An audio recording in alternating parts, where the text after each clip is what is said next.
முகத்துக்கு நேரே சிரிப்பவர் கண்கள் முதுகுக்கு பின்னால் சீரும். போய் வேலை வண்டிய பாருங்க போங்க.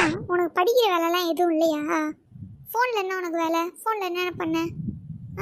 உன்னை எத்தனை வாட்டி சொல்லியிருக்கேன், ஃபோனு நோண்டிக்கினே டிவி பார்க்கக்கூடாது, டிவி ஓடக்கூடாது, ஒன்று ஃபோனை நோண்டணும் இல்லை டிவியை பார்க்கணும். என்னை கேட்டால் உனக்குலாம் எதுக்கு ஃபோனு? எதுக்கு ஃபோன் எடுத்து யூஸ் பண்ணுற நீ? இல்லை, முதல்ல ஃபஸ்ட்டு சிரி நீ பார்க்கலாம். சிரிச்சாதாம்மா நீ அழகாக இருக்க. சிரி கொஞ்சம். சரி சரி, நீ முதல்ல கையெடு. இந்த ஐஸ் வைக்கிற வேலைலாம் என்கிட்ட வேணாம். ஆனால் நீ சரியான ஆளுமா.